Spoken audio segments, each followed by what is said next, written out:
Bonsoir à celles et ceux qui nous rejoignent. Je suis avec Paul Hellec et l'essayiste Mathieu Slamat, tous deux analystes politiques pour le Média. Bonsoir messieurs. Ensemble, nous allons explorer et décrypter l'actualité de la semaine marquée par les atteintes répétées de Gérald Darmanin à l'état de droit, expulsion illégale d'un étranger en violation du droit européen, accusation de corruption d'élus pour obtenir le vote de son texte sur l'immigration. On continuera de parler des tensions autour du projet de loi immigration. Plusieurs incidents ont eu lieu à l'Assemblée nationale et des sanctions ont été prononcées à l'encontre de 8 élus, parmi lesquels l'écologiste Sabrina Sévaï ou encore les insoumis Sébastien Delogu et Antoine Léaumont. Nous conclurons par le conflit au Proche-Orient. La Fédération internationale pour les droits humains reconnaît qu'Israël mène un génocide contre le peuple palestinien.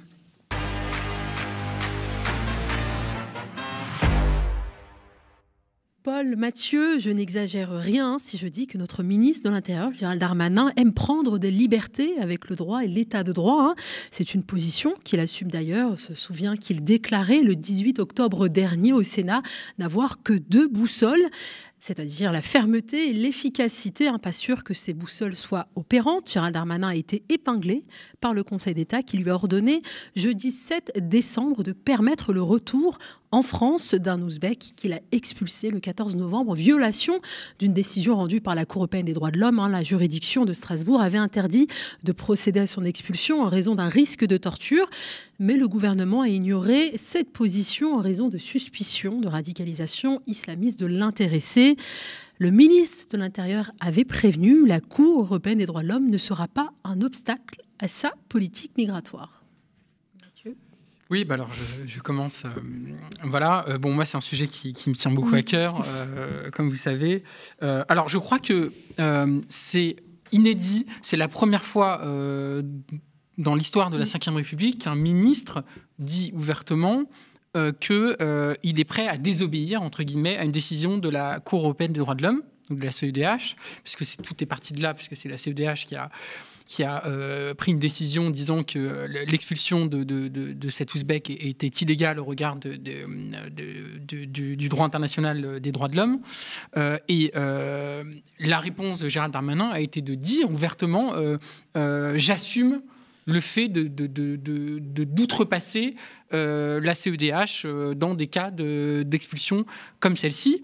Ce qui a ému énormément de défenseurs des droits de l'homme, la Ligue des droits de l'homme évidemment, un certain nombre d'avocats également, de juristes, plein de gens qui ont été effarés par cette prise de parole, qui est donc inédite, qu'il a réitéré hier matin sur CNews dans l'heure des pros, ou hier soir, je ne sais plus dans quelle heure des pros c'était, mais voilà, face à Pascal Praud, où il a réitéré le fait que, quelle que soit cette décision de la CEDH, qui a été confirmée en quelque sorte par le Conseil d'État, cette expulsion, que cette personne ne reviendra pas en France.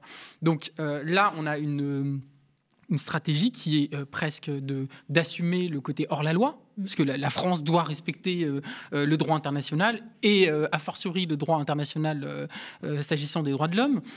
Et donc, c'est grave. Là, il y a quelque chose qui relève de l'illégalité. Donc, j'espère qu'il y aura des recours, enfin, en tout cas, je ne sais pas si on peut faire des procès, mais en tout cas, des choses qui seront tentées du point de vue juridique. Et puis, enfin, ça nous dit évidemment quelque chose, on le sait, mais du glissement qui s'opère actuellement sur l'idée que finalement l'état de droit serait un problème dans notre pays. C'est un discours qui est martelé par Éric Zemmour depuis 20 ans environ. Il martèle l'idée qu'on est dans un gouvernement des juges, que le politique ne peut pas prendre de décision parce que les juges cornaquent ces décisions en prenant base sur les droits fondamentaux, etc., qui seraient finalement des obstacles à la décision politique, en particulier en matière migratoire et aussi sécuritaire d'ailleurs. Donc c'est un discours qui est martelé par Éric Zemmour, par l'extrême droite. Il y a toute une tradition décisionniste à l'extrême droite, qui nous vient d'ailleurs du juriste Carl Schmitt, qui disait la politique, c'est d'abord la décision. Donc, pour pour la matrice d'extrême droite, l'état de droit est un ennemi, en fait. L'état de droit doit disparaître. Voilà. Marine Le Pen martèle également la même chose, que l'état de droit est un danger pour la France, empêche la France d'expulser, empêche la France de prendre des mesures sécuritaires, etc. Donc, c'est un discours qui est martelé par l'extrême droite depuis des décennies. Ça a infusé dans la société. Et aujourd'hui, on a donc un gouvernement censé être républicain qui va dans ce sens-là en disant finalement qu'on peut outrepasser le droit international et les droits de l'homme quand il s'agit de politique migratoire, etc., etc. Donc en fait, on a là, je pense, le résultat de décennies de travail, de démantèlement, on va dire, dans les imaginaires de l'état de droit, de tout ce qu'on doit à l'état de droit. Et je dirais même, pour finir juste, qu'au fond, ceux qui s'en prennent à l'état de droit, à la CEDH, s'en prennent aux droits de l'homme. Pour eux, on doit pouvoir s'émanciper des droits de l'homme quand il s'agit d'expulser telle personne ou de prendre telle mesure liberticide, etc. Donc c'est ce glissement-là, pour moi, liberticide, autoritaire, qui est tout à fait symptomatique de l'époque. Et quand on ne vit plus dans un état de droit, on bascule dans quel régime, Paul Hellec ? C'est une question à trancher. Et c'est là toute la difficulté en fait, de qualification du régime.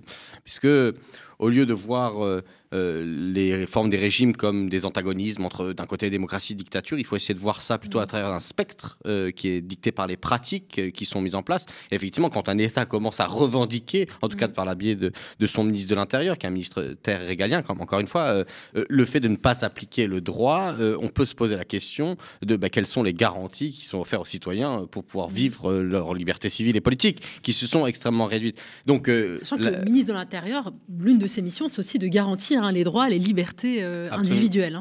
Et c'est peut-être là la limite d'une vision fonctionnaliste de l'État, qui voit dans l'État simplement un certain nombre de rouages, et c'est le moment de voir que c'est un acte politique. Mathieu, vous le disiez à l'instant, effectivement, l'extrême droite martèle depuis le début que la CEDH est son ennemi. Zemmour l'a dit explicitement pendant la campagne électorale, effectivement, à de multiples reprises, et le fait est que Gérald Darmanin envoie un signal politique. En fait, je pense que le pari qu'il fait est simple. Bien sûr que la CEDH peut condamner les États. Elle l'a fait à de multiples reprises pour la France pour différentes choses. On est régulièrement condamné sur plein de traitements dégradants, que ce soit la question des prisonniers, que ce soit ces questions de gestion de l'enfermement de personnes avant des expulsions. Mais si vous voulez, il y a un coup politique simple pour lui. C'est que entre une condamnation à un certain temps donné plus tard par la CEDH, condamnation qui va émouvoir en fait les juristes, les défenseurs des libertés et un certain nombre de publics restreints. Et de l'autre côté, devant le grand public, assumer un geste fort, d'autant plus que là, dans le cadre de citoyens ouzbeks, ils ont joué le fait qu'il y a une note blanche des renseignements qui le soupçonne d'avoir eu des liens avec des mouvements radicalisés, en tout cas, je crois que c'est la mouvance tchétchène auquel radicalisée, comme la note l'appelle, auquel il aurait eu des liens, mais en rappelant que cette personne-là, encore une fois, n'a pas été en garde à vue. C'est son avocate Lucie Sumon qui le disait. Et puis vous avez eu régulièrement des moments où les fiches blanches ont montré qu'elles étaient en partie peu comment dire, remplies, mais la question n'étant pas celle-là. Exactement. La question, c'est en fait une personne qui risque la torture, qui d'ailleurs, suite à son expulsion, est emprisonnée dans son pays d'origine aujourd'hui et qui n'a toujours pas eu de lien avec sur place. Son avocate française explique qu'elle a dû trouver un avocat sur place pour qu'elle puisse faire le lien avec sa famille. C'est ça la question. Et en fait, un pays qui se targue d'être le pays des droits de l'homme doit en plus pouvoir savoir gérer ce genre d'affaires, c'est-à-dire être capable d'assumer d'avoir sur son territoire des personnes et d'être capable de continuer à garantir les libertés pour tout le monde. Donc ce geste politique, c'est mieux vaut une condamnation par la CEDH plus tard que d'assumer potentiellement un mort. Voilà, et plutôt que d'assumer face au peuple français de finalement ne pas faire le jeu de l'extrême droite. Et donc c'est un signal politique qui est envoyé pour dire oui, on va s'inscrire en lien avec l'extrême droite dans ce mouvement-là, et oui, on va au fur et à mesure gommer les espaces de liberté. C'est absolument choquant, mais encore une fois, ça veut dire quelque chose. C'est que le problème de l'état de droit, qui est un système fondamental pour les démocraties, en tout cas occidentales, c'est que derrière, quand la politique reprend ses droit sur le droit, entre guillemets. C'est-à-dire que quand les intentions politiques des gens qui sont installés au pouvoir ne sont pas du tout démocratiques, ou en tout cas se permettent des libertés avec les droits reconnus comme ceux de tout un chacun, eh ben, on est dans une difficulté parce que qui nous protège contre l'État quand il n'y a plus d'État de droit? Et c'est le paradoxe permanent de cette question-là. En fait, c'est pas si étonnant, effectivement, de voir Gérald Darmanin se rebeller contre la Cour européenne des droits de l'homme, contre le droit européen. En revanche, le voir contester une décision rendue par le Conseil d'État, qui est la plus grande juridiction dans l'ordre administratif français, c'est quand même assez surprenant. Oui, le Conseil d'État qui est aussi un pilier de l'État de droit.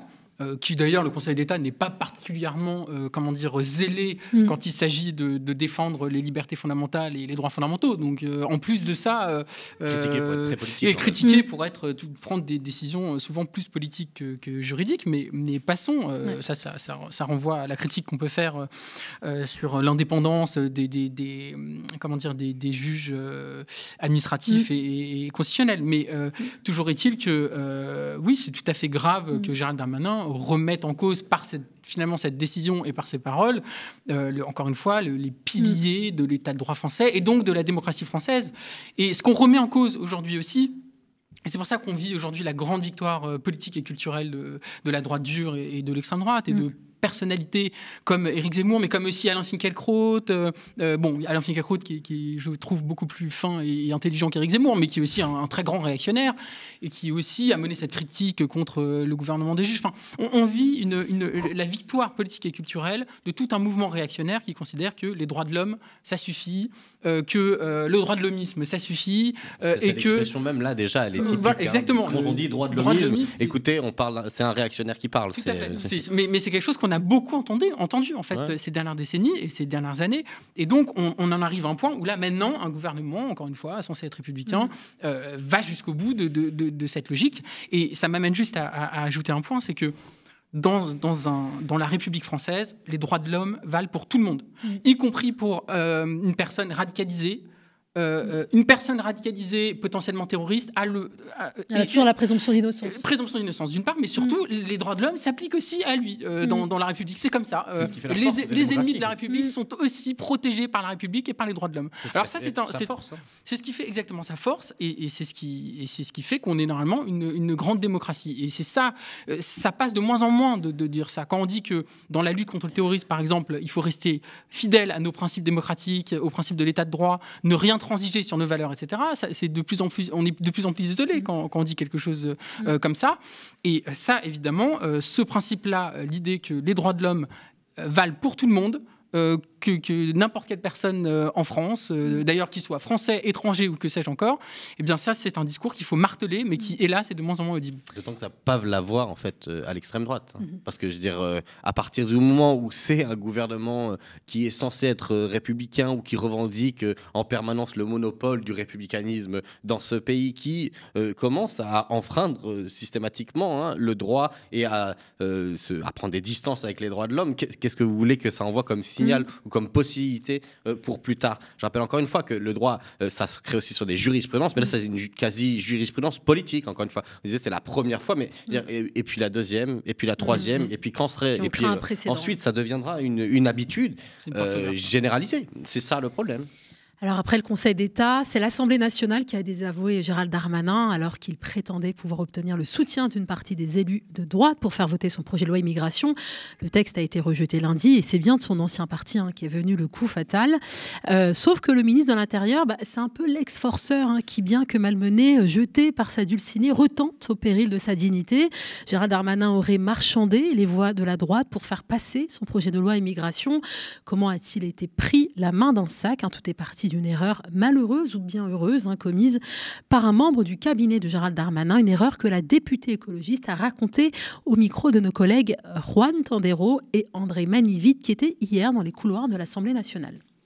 Ce qui s'est passé, c'est qu'on s'est aperçu par une petite erreur du cabinet ministériel du ministre de l'Intérieur et des Outre-mer qu'il y avait des offres de services qui étaient faites à certains députés.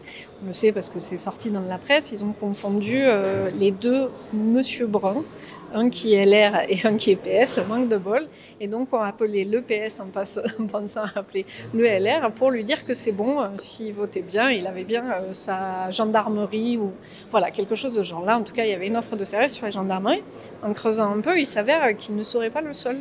Et donc on est très interrogatif sur le fonctionnement d'une démocratie qui échange des services publics contre un vote qui va dans le bon sens, parce qu'en fait, c'est pas ce que doivent faire des élus, c'est pas ce que doivent faire des législateurs, et donc on doit avoir un vote éclairé qui est basé sur des valeurs et pas sur des intérêts, parce que ça s'appelle un conflit d'intérêts.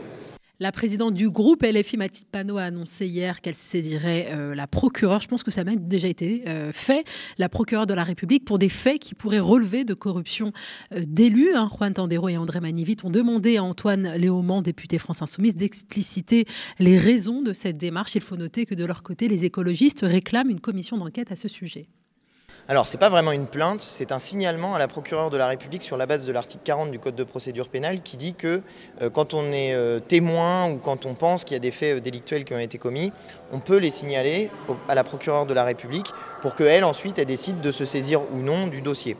Là, en l'occurrence, nous avons saisi la procureure de la République parce qu'il y a eu plusieurs articles de presse qui sont sortis et plusieurs tweets qui ont été faits de manière un peu négligente, je pense, par un certain nombre de députés les Républicains pour dire « Youpla boum, j'ai obtenu de monsieur Darmanin, ici une caserne de gendarmerie, ici même 2 casernes de gendarmerie dans l'Indre pour le député Nicolas Forissier. Ici, ça va être l'ouverture d'un centre avec 78 gendarmes. Là, ça va être 15 policiers supplémentaires. » Bref, beaucoup d'ouverture de gendarmerie, beaucoup de renforcement d'effectifs de police ou de gendarmerie auprès de députés les Républicains qui, étrangement, n'ont pas voté le rejet du texte de monsieur Darmanin. Donc ça peut s'apparenter de manière assez ferme et sérieuse à l'article 433-1 du Code pénal qui punit la corruption.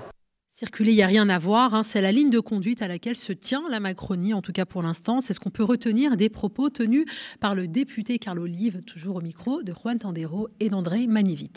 C'est un classique du genre quand on fait de la communication, de la stratégie de communication. Vous avez peut-être appris ça à l'école. Le jeu qui consiste à faire diversion de la part de la France indigne, c'est pas la France insoumise, c'est la France indigne. Il était joué d'avance. Quand on veut tuer son chien, on dit qu'il a la rage. Et c'est la raison pour laquelle Gérald Darmanin a porté plainte pour diffamation. Coup de fumier du déni et des menaces, Gérald Darmanin a fait savoir qu'il allait porter plainte pour diffamation et dénonciation calomnieuse. Alors messieurs, quand Emmanuel Macron disait « on n'aura rien de mieux en plus de temps, il faut agir avec férocité », c'est des propos qui ont été rapportés par le Politico. Est-ce qu'il fallait comprendre par là tous les moyens, même les procédés illégaux ? Alors, pour qualifier les faits, on verra ce qu'il en est. Je pense que ça va être en plus extrêmement difficile de pouvoir voir à quel point on associe cette question des casernes et la question du vote. Mais l'idée que l'État tient en pression l'ensemble des territoires, des collectivités territoriales par le fait qu'ils se retirent financièrement, qu'il y a des manques et qu'ensuite ça puisse être un levier de pression sur les notables politiques sur place, me semble être plus que probable, puisqu'on l'avait déjà vu cette tentation, je rappelle, lors de la question du vote de la motion de censure sur le texte sur les retraites, où on avait déjà eu des échos de cette idée que les négociations se faisaient. Je trouve que ça ressemble aussi, ça fait vachement au modèle à l'américaine, si vous avez regardé House of Cards ou des séries comme ça où ils font le whip, celui qui est chargé de compter les voix, qui va venir faire un peu des accords avec un tel sur ta circo, etc. Et que, c'est assez terrifiant de le voir là dans des questions de vote. Il faut encore une fois attendre pour voir les faits, mais je pense qu'effectivement le pouvoir était aux abois là-dessus, parce qu'encore une fois c'est pas une grande victoire de la gauche, c'est une défaite de Gérald Darmanin. Je pense que André Kerbrat l'avait dit très bien sur votre plateau, et c'était entre guillemets une victoire à la Pyrrhus pour le rejet de cette motion, parce que c'était pas pour les mêmes raisons, c'était juste lié à la crise politique actuelle, et donc que le pouvoir puisse maintenant utiliser toutes sortes de moyens pour pouvoir s'accrocher, parce que si on a vu une seule chose qui caractérise la Macronie, c'est son refus absolu de reconnaître la moindre erreur. On a l'impression qu'en fait, ils sont tellement épuisés qu'à chaque fois, ça passe ou ça casse, ça passe ou ça casse. Et donc, du coup, ils doivent absolument tout nier en bloc, jamais reconnaître un quelconque problème, une quelconque disposition. C'est ce que dit le député là dans l'extrait. Il dit non, je ne vois pas circuler, rien à voir. C'est ce que tu disais. Donc, voilà, c'est ça qui me semble. Et après, l'idée que derrière, en coulisses, il y ait des négociations sombres sur où on joue entre les moyens, les besoins des citoyens, la question des services publics, ça me semble pas étonnant. Malheureusement, j'espère qu'on pourra prouver que si des malversations ont eu lieu, elles soient punies, quoi, et que sinon, faire la démonstration que ce n'était pas le cas et qu'on s'est mal compris. J'ai quand même peu d'espoir. On a l'impression qu'Emmanuel Macron est en train de sacrifier son ministre de l'Intérieur, là. Alors oui, alors c'est vrai que bon, sur ce sujet-là, il y a un député NUPES qui a eu une bonne idée, je trouve, c'est de créer une commission d'enquête parlementaire. Voilà, je trouve que ce serait une bonne idée, ça crée en plus de la transparence sur ce sujet-là, et comme ça, bon, on respecte la présomption d'innocence, et en même temps, on mène une enquête parlementaire sur des accusations qui sont quand même très graves. Donc moi, je pense que ça peut être aussi une option intéressante. Moi, ce que je remarque sur déjà, le gouvernement savait que ça allait se jouer à quelques voix près. Donc, voilà, c'est évident qu'il y avait une pression sur le gouvernement et sur Gérald Darmanin qui était énorme. Gérald Darmanin, ce texte est son texte. Il a fait toute sa communication autour de ce texte. Donc, c'est presque un référendum pour ou contre Gérald Darmanin, ce texte, d'une certaine manière. Moi, ce que je remarque, c'est un texte donc, qui a été rejeté par l'Assemblée nationale. Un texte qui est rejeté par l'Assemblée nationale, dans un régime parlementaire comme le nôtre, où ce sont les représentants du peuple qui votent un texte, normalement, un texte qui est rejeté par l'Assemblée nationale est supprimé, rejeté. On arrête les frais et on enlève le texte. Et là, ce qu'on voit, c'est qu'en fait, ils vont essayer de passer par une CMP où on sait que c'est des tractations, c'est des négociations en coulisses, et donc ça n'a c'est moins démocratique. Légales, on va dire que c'est moins démocratique qu'une séance publique, on va dire, à l'Assemblée nationale. Et donc, ça, c'est à huis clos. À huis clos, voilà. Donc, ça, c'est très grave. Un texte, dans une démocratie parlementaire qui fonctionne, un texte qui est rejeté par l'Assemblée nationale doit être retiré, point barre. Donc, il faudrait changer vous êtes pour une nouvelle constitution Ah oui, bien sûr, voilà, bien sûr. 6e République, vraiment parlementaire, sans président de la République, et puis avec beaucoup plus de garde-fous pour empêcher un ministre de l'Intérieur de contester l'état de droit comme il le fait. Voilà. On continue de parler des tensions autour du projet de loi immigration. Plusieurs incidents ont eu lieu à l'Assemblée nationale. Des sanctions ont été prononcées à l'encontre de 8 élus. Parmi lesquels Sabrina Sebaï ou encore les Insoumis Sébastien Delogu ou Antoine Léaumont, qu'on a beaucoup entendu. Là, ils ont été accusés de troubles à l'ordre et tumultes, outrages et provocations ou encore injures. Le député écologiste Benjamin Lucas regrette de l'avoir appris par voie de presse et déplore une atteinte à la démocratie parlementaire. Il s'est confié au micro de ma collègue Lisa Lab qui était à l'Assemblée nationale cet après-midi avec André Manivit derrière la caméra. Visiblement, il y a eu une flopée de sanctions qui ont été décernées hier. Madame Braun-Pivet s'inscrit dans une tradition judiciaire et démocratique qui est plus proche du stalinisme que de la démocratie parlementaire telle qu'on la conçoit ici depuis 2 siècles. Donc visiblement, plusieurs collègues ont été sanctionnés pour des propos. Par exemple, quand mon collègue Léaumont qualifie ce qu'est l'extrême droite, il est sanctionné. C'est-à-dire que dans l'Assemblée nationale de Madame Braun-Pivet, on peut tenir des propos orduriers à l'égard des pauvres, à l'égard des jeunes, à l'égard des musulmans, à l'égard des étrangers. On peut se revendiquer d'un héritage de l'OS, aucun problème. En revanche, quand on dénonce cela, quand on tient des propos qui sont des propos finalement très républicains, eh bien on est sanctionné. C'est là aussi une dérive extrêmement grave et un abus de pouvoir qui me paraît très préoccupant. C'est du jamais vu, rappelle la chaîne LCP. Depuis le début de la législature, en 1 an et demi, 145 sanctions ont été prononcées à l'encontre de députés, contre seulement 6 entre 2012 et 2017. Les débats ne sont plus possibles au sein de l'hémicycle. Est-ce que la représentation nationale est à ce point fracturée ? Effectivement, oui, elle est fracturée. Mais je pense que surtout, c'est qu'avec le gouvernement, l'inflation, c'est partout. C'est sur les prix et puis sur la sanction. Enfin, ça me semble évident. Avec le nombre, c'est une multiplication immense. Et on a bien vu, encore une fois, c'est pas non seulement, je disais tout à l'heure, la Macronie refuse absolument toute critique. Elle est dans le déni de sa faillibilité possible ou potentielle. Et en plus de ça, elle est dans la répression de toute opposition. C'est aussi ça, le mouvement de fond politique, quand on dit qu'on se met sur les rails d'une sortie de l'état de droit. Il faut regarder la cohérence de tous ces propos. C'est pas dans tel domaine il y a telle chose qui se passe. C'est un mouvement de fond. On est persuadé et on a une arrogance incroyable sur la façon dont on pense qu'on a tout le temps raison. On pense qu'il faut sanctionner en permanence les opposants et tous ceux qui s'y opposent. Et ensuite, on décide de faire ce qu'on veut, y compris quand on s'extrait du géant des droits de l'homme. Qu'est-ce que vous voulez qu'on dise, à part que c'est une inquiétude sur le tournant autoritaire de cette pratique du pouvoir qu'il faut qu'on partage tous. Ouais, alors moi je pense que c'est une stratégie politique. Alors je m'explique. Mon analyse est toute simple. Donc là on voit dans les 8 qui ont été sanctionnés, la plupart c'est des députés de la NUPES, de la gauche. Donc déjà intéressant que ce soit des députés de la gauche, et il n'y a pas un ou quasiment pas de députés de l'extrême droite qui est sanctionné. Ça nous dit quelque chose. Alors je pense que la présidente de l'Assemblée nationale, Yaël Braun-Pivet, utilise la sanction, fait usage de la sanction pour faire apparaître la NUPES comme des extrémistes, des délinquants parlementaires, on va dire. Voilà, je trouve pas une meilleure expression pour dire regardez, c'est eux qui mettent le bazar à l'Assemblée. Regardez, ils sont extrémistes. Regardez, ils ne se tiennent pas bien. Ils avaient fait pendant toute la séquence de la réforme des retraites. Voilà, d'ailleurs. et c'est assez intelligent de la part de la Macronie de faire ça. Ils utilisent des failles aussi, voilà, de dire regardez, ils se tiennent pas bien, ils ne sont pas responsables, ils ne sont pas républicains dans leur manière d'agir, ils insultent, ils vocifèrent, etc., etc. Et donc ces sanctions, ça vient appuyer ce discours-là, parce que maintenant, sur les plateaux de télévision, les députés de la majorité pourront dire, vous voyez, ils se tiennent mal, etc., etc. Donc c'est une stratégie politique.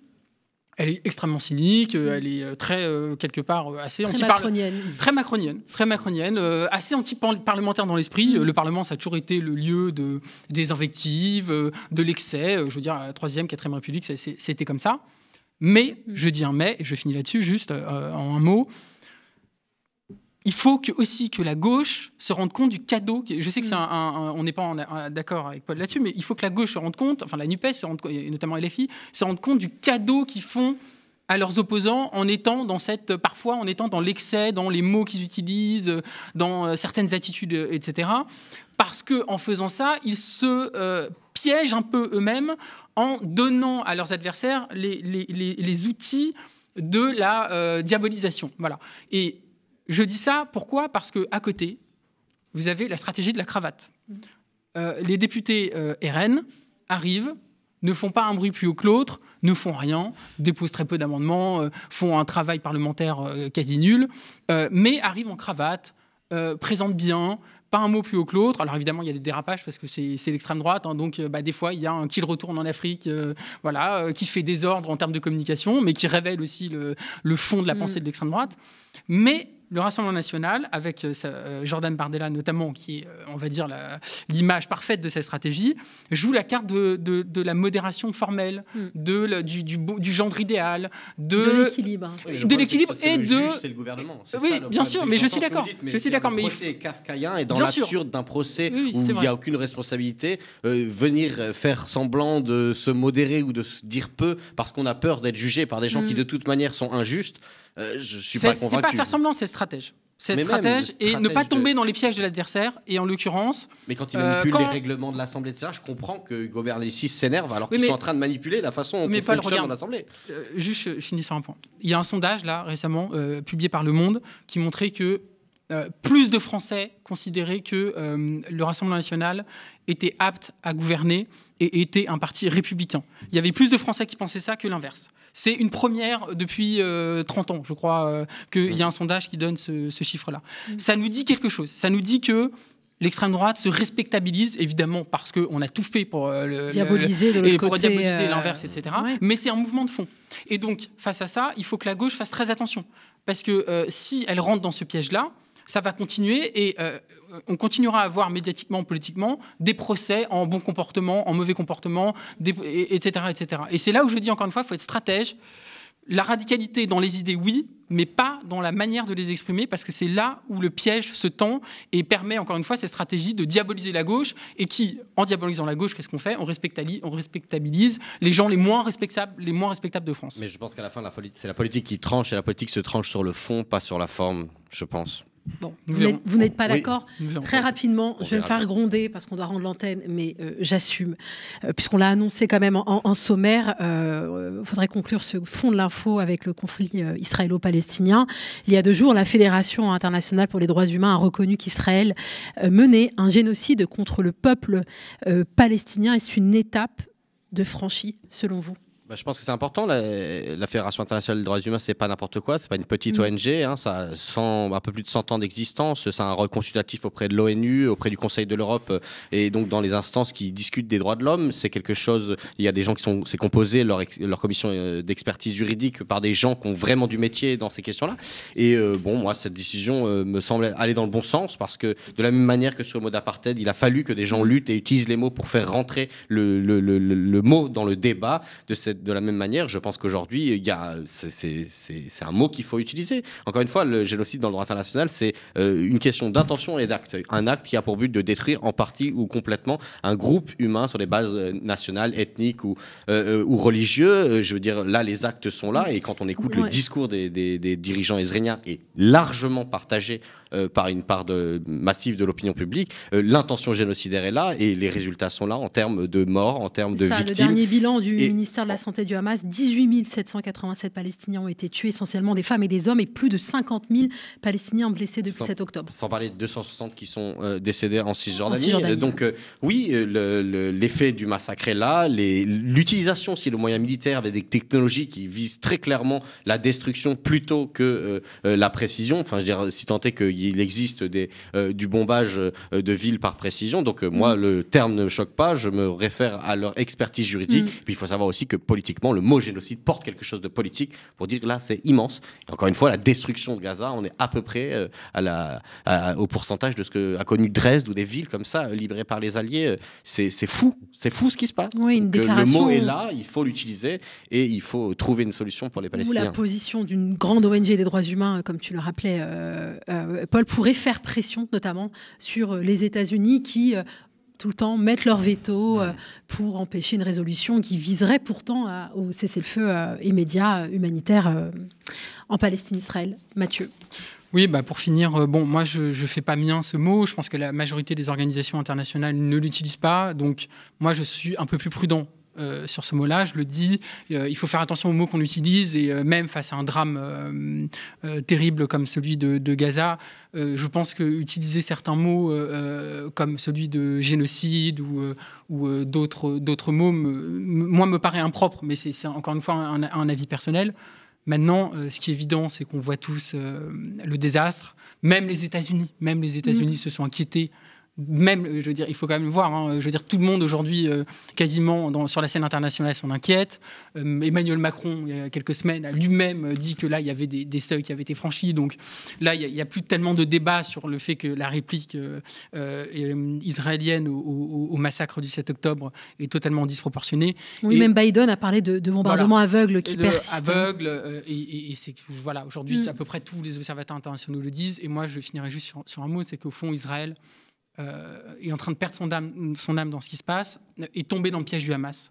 Le Hamas voulait cette réplique, voulait finalement qu'au nom de la guerre contre le terrorisme, il y ait le plus de morts civiles et qu'au final, moi c'est mon point de vue évidemment, et qu'au final, ce qui est en train de se passer, c'est d'une part, là, les recrutements pour le Hamas sont assurés pour les 50 ans à venir, et que Israël est en train en plus de s'isoler sur la scène internationale, et qu'il n'y a pas de retour en arrière après un tel drame humain. Et au fond, c'est ça le plus grand danger, c'est que tout ça en plus, à quel prix. Et il y avait un très bel article du journal Haaretz, paru il y a environ un mois. Média israélien de gauche. Média israélien, une très belle tribune qui disait si se débarrasser du Hamas, c'est à ce prix, ça ne vaut pas le coup. Et je trouve que c'est assez juste. Je vous propose d'en finir pour ce soir. Messieurs, merci beaucoup. Paul Hellec et Mathieu Slama, essayiste, auteur de Adieu la liberté.